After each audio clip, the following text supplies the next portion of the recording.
제가 많이 혼나셨으니까 좀 칭찬 한마디 드리면 지금 이제 보조금 부중 수급 관련해서 국민들이 다 알고 있습니다. 그리고 또 분노하는 지점이 보조금 부족 수급은 나라의 눈먼 돈을 먹는다 이렇게 보고 그것은 바로 우리가 내는 세금이 도둑을 맞는 것이기 때문에 그렇다고 봅니다. 맞지요? 네.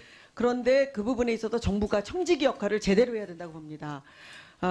그래서 지난번에 보조사업 평가단에 대한 문제 제기를 했는데 어제 그 서면으로 개선 방안을 가져왔는데 저기 보시면 행정학자 위주의 평가위원 전공 구성 전문성을 강화하고 그다음에 평가위원의 성별 균형을 맞추겠다. 그리고 평가단의 연임 규정을 마련해서 임기 3년에 연임 횟수는 1회로 제한하는 굉장히 좋은 그 개선 방안을 가져왔습니다. 부총님께서 직접 지시하셨습니까? 예. 한 가지만 더 보강될 수 있도록 개선 방안을 좀 말씀을 드리면 평가위원을 2명씩만 하기로 돼 있는데 이 부분을 좀 더 보강하면 좋겠다 이런 말씀을 드리고요. 그리고 이 부정수급 근절 문제에 대해서 제가 이제 좀 자세히 들여다보게 되면서 제가 저 책자도 냈습니다. 그래서 좀 살펴봐 주시면은 감사하겠고요. 예. 좀 더 추가적인 질의는 이따 보충 질의 때 하도록 하겠습니다. 두 번째 질의는 재벌의 일감 몰아주기 규제에 대해서 말씀을 드리겠습니다. 정부가 많이 노력했다고 저는 보고 있습니다. 그런데 지금 이제 우리 정부가 지금 표방한 것 중에 포용, 혁신, 그리고 공정 이 세 가지가 굉장히 중요한 경제 개혁의 한 축이라고 보는데 이 부분에서 가장 아쉬운 부분은 뭐라고 생각을 합니까? 저는 공정이라고 봅니다. 왜? 공정의 핵심은 바로 재벌 개혁 아닙니까? 그런데 이 재벌 개혁을 공정에만 맡기면 안 된다고 보고 경제수장인 부총리께서 오너십을 발휘해야 된다고 봅니다. 저기 그림을 보십시오. 그림을 좀 띄워주시기 바랍니다. 공시대상 기업 집단 내부 거래 및 매출액 대비 비중에 대해서 공정거래위원회의 그 표입니다. 그런데 지금 사익 편취 규제 대상으로 되어 있는 회사 총수일가 보유 지분이 30% 이상이고 비상장은 20%인데 이 경우에는 지금 내부 거래가 조금 줄은 거로 또 돼 있습니다. 한 3조 정도, 2.9조 원으로 돼 있는데 사각지대가 있습니다. 이 사각지대에 회사들도 총수일가의 지분이 20% 내지 30%이고 거기에 회사 내지는 자회사인데 여기에서의 매출액 내부 거래를 보면은 좀 늘었습니다. 알고 계시죠? 예.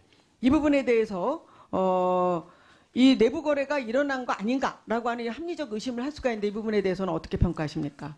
예, 저희도 한번 점검을 해봤습니다. 여러 가지 정부가 노력을 했는데 일감 몰아주기가 늘어났을 가능성도 저희가 배제하기 좀 어려울 그래서 것 같습니다. 그 규제 대상 상장사도 총수일가 지분율 20%로 낮추려고 하는 공정위의 지금 개정안이 국회를 지금 맴돌고 있습니다. 아직 통과가 되지 못하고 있는데 이 부분에 대해서도 좀 더 명백하게 부총리께서 좀 의지를 갖고 추진을 하셔야 되지 않겠습니까? 예, 그게 법안이 지금 국회에 나가 있기 때문에요. 이번에 좀 논의가 좀 속도를 냈으면 좋겠습니다. 그리고 공정위원장이 현재 일감 몰아주기 규제 받지 않는 그 회사 그 자산 5조 미만의 중견 기업도 감시를 강화하겠다. 이 부분에 대해서는 어떻게 생각하십니까? 예, 저희도 뭐 규제 같은 의견입니까? 예, 같은 의견입니다.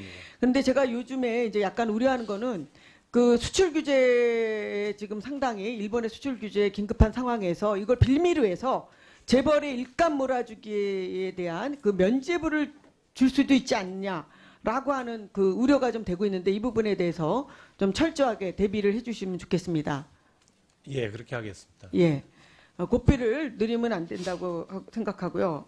바짝 더 줘야 된다 이렇게 보고 그래서 우리 경제 정책의 한 축인 공정성을 더 강화하는 일에 부총리께서 오너십을 갖고 해주시기 바랍니다. 그리고 외환시장의 그 개입 공개 주기 단축을 지금 하기로 돼 있죠. 예, 반기에서 분기로 저희가 조정을 하려고. 그 왜 그렇게 돼 있죠? 저희가 그 환율과 관련돼서 운영의 투명성을 높이기 위해서. 예, 그런 부분도 있고 지금 미국의 요구가 2018년도 외환시장 개입 내역을 공개하라고 하는 요구가 좀 강한 것 같은데 그 부분 때문에도 지금 어떻게 더 미룰 수는 없는 상황이 되지 않았습니까? 저희가 이미 공개를 금년 초부터 하고 있습니다. 예. 그걸 이제 1년에 2번 반기별로 하다가 예. 이제는 분기별로 분기별로 좀 더 했죠. 투명하게 하겠다라고. 그래서 우리 그 수출 의존도가 높은 그런 상황에서 외환시장의 혼란이 어떻게 보면 국민 경제에 또 충격이 될 수 있기 때문에 이 외환 정책이 굉장히 중요한데 그 이주열 총장님 이런 측면에서 봤을 때 분기별로 공개하게 됐을 때 외환시장 리스크 관리 대책에 어떤 별다른 문제가 없는지 말씀해 주시기 바랍니다. 네, 저희들은 그 주기를 좀 단축한다고 해서 그런 가능성이 높다고 생각하지 않고요. 네, 늘 저희들이 리스크 관리에 별 외환시장에서는 문제가 없다 이렇게 보시는 거죠? 외환시장에서는 특별히 어떤 그런 문제는 없는지 늘 저희들이 항상 긴장을 하고 모니터링하고 있어야 있습니다. 된다. 예. 지금 2015년 이후에 미국의 환율 관찰 대상국에서 벗어나지 못하고 있는 건 알고 계시죠, 부총리님? 예. 예. 그런데 지금 지난주에 워싱턴에서 미국 재무부 장관 문우친 네. 예, 재무장관을 면담하셨어요. 네. 그래서 이번 환율 대상 그 관찰 대상국에서 벗어나는 것은 쉽지 않다 이렇게 판단하신 것 같습니다. 그렇죠? 네. 예. 그런 좀 맞습니까? 네. 네. 예, 예. 그런 측면에서 봤을 때 우리가 지금 외환시장 개입을 명문화한 외국환 거래 규정 제2-27조가 있습니다. 이 부분이 거꾸로 좀 걸림돌이 되지 않습니까? 이 부분을 삭제해야 된다고 보지 않습니까? 아닙니다. 이 부분은 한국은행 총재가 필요하다면 외국 시장에 개입할 수 있고 기획재정부 장관은 외환시장 개입을 지시할 수 있다. 이렇게 필요에 따라서 이렇게 돼 있습니다. 그러니까 이거는 지금 지난 8월 19일에 그 인가제에서 등록제로 바뀐 외국환 거래법이 바뀌었기 때문에 이 부분은 지금 삭제해도 되지 않을까 해서 제가 대표 발의를 했습니다마는 이 부분에 대해서 부총님께서 어떻게 판단하고 예, 계시는지. 의원님, 그게 왜냐하면은 외환시장에 필요하다면 개입을 할 수도 있는 겁니다. 그런데 이것을 굳이 이렇게 명시를 해서 자꾸 그 감시 대상국으로 우리가 될 필요는 없다.